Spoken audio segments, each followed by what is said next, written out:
नमस्कार। PS news पर आप सभी लोगों का स्वागत है।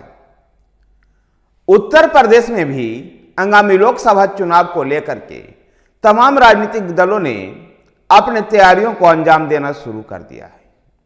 इस बीच खबर ऐसे आ रही है कि समाजवादी पार्टी और कांग्रेस का जो गठबंधन हुआ है, यह गठबंधन धरातल पर भी दिखना चाहिए। केवल पार्टी के सेंट्रल लेवल पर, केंद्रीय लेवल पर केवल नेताओं के बीच में यह गठबंधन ना हो, बल्कि यह गठबंधन जनता के बीच में होना चाहिए, कार्यकर्ताओं के बीच में होना चाहिए। और इसके लिए पहल की जा रही है, जहां क्षेत्रवार दोनों दलों के बीच में आपसी बैठक होगा। दोनों दलों ने 2017 जैसे इस गठबंधन का हाल ना हो। याद कीजिए कि 2017 में विधानसभा चुनाव के समय में समाजवादी पार्टी और कांग्रेस पार्टी का गठबंधन हुआ था, जब यह नारा लग रहा था कि यूपी के दो लड़के, लेकिन वहां वो गठबंधन पूरी तरह से फेल हुआ। ऐसे में 2024 में जो ये गठबंधन किया गया है, ये गठबंधन 2017 जैसा इसका हर्ष ना हो, इसको रोकने के लिए दोनों ही पार्टियों में जमीनी स्तर पर गठबंधन का प्रयास किया जा रहा है, जहां हर लोकसभा क्षेत्रवार में हर क्षेत्र को लेकर के कार्यकर्ताओं के बीच में आपस में बैठक हो रही है। वहीं पर दोनों ही पार्टियां ने हर लोकसभा क्षेत्र में दो नेताओं को इसको कोऑर्डिनेशन बनाने की जिम्मेदारी सौंप रखी है। राज्य स्तर पर 5 नेताओं का एक कोऑर्डिनेशन टीम है, जो दोनों पार्टियों में से 5 नेता इसको कोऑर्डिनेशन को देखेंगे। वहीं 12 रूम की जो तैयारी हुई है, उस 12 रूम में भी समाजवादी पार्टी के 12 रूम में कांग्रेस के भी 2 नेता बैठेंगे और कांग्रेस के 12 रूम में समाजवादी पार्टी के भी 2 नेता बैठेंगे, ताकि किसी भी तरह की कोई समस्या ना हो। उत्तर प्रदेश से 80 लोकसभा क्षेत्र आता है और जहां भारतीय जनता पार्टी 75 सीटों का लक्ष्य लेकर के चल रही है। ऐसे में समाजवादी पार्टी, कांग्रेस भारतीय जनता पार्टी का जो विजय रथ है, उसको उत्तर प्रदेश में रोकना चाहती है।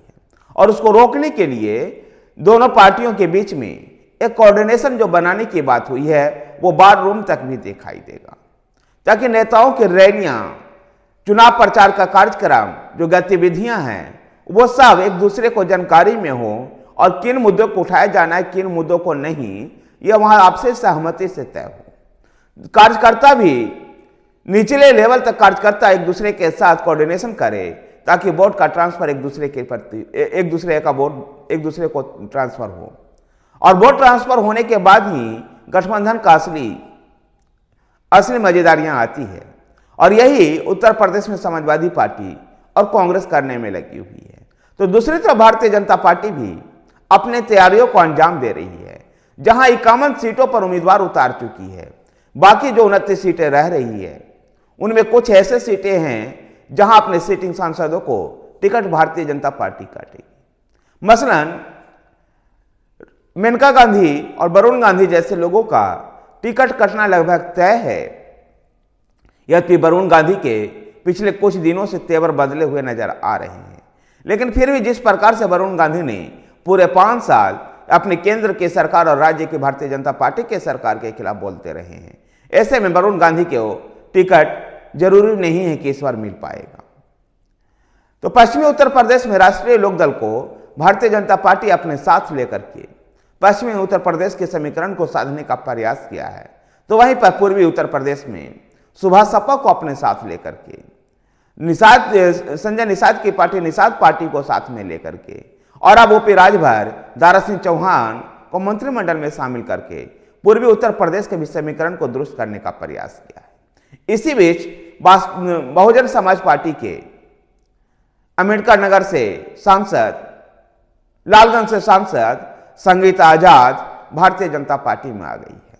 उम्मीद ऐसी है कि संगीता आजाद को कहीं से चुनाव लड़वाया जाएगा। देखना दिलचस्प होगा कि संगीता आजाद को कहां से चुनाव लड़वाया जाता है। संगीता आजाद के ससुर गांधी आजाद बहुजन समाज पार्टी के संस्थापक सदस्यों में से एक रहे थे। उत्तर प्रदेश में ऐसे दल बदल अभी और भी तेज हो सकता है। अभी भारतीय जनता पार्टी के भी कुछ नेता और कार्यकर्ता भी इधर से उधर हो सकते हैं। अभी टिकट फाइनल नहीं हुई है। 29 सीटों पर ये जो टिकट अटका हुआ है, इसी वजह से कहीं ना कहीं इसमें रुकावटें पैदा हो रही है। देखना दिलचस्प होगा कि उत्तर प्रदेश में आखिर चुनावी जो प्रक्रिया है, चुनाव का परिणाम किस करवट बैठ पाता है। उत्तर प्रदेश देश के राजनीति को निर्धारित करता है। इस बात को भी ध्यान रखना होगा कि उत्तर प्रदेश से 80 लोकसभा सीट आती है और प्रधानमंत्री नरेंद्र मोदी स्वयं उत्तर प्रदेश के बनारसी लोकसभा सीट का प्रतिनिधित्व करते हैं। उत्तर प्रदेश में सभी 7 चरणों में मतदान होना है। बनारसी लोकसभा सीट और बनारसी लोकसभा सीट के साथ जो पूर्वी उत्तर प्रदेश के क्षेत्र हैं, वहां पर सबसे आखिरी चरण में चुनाव होना है।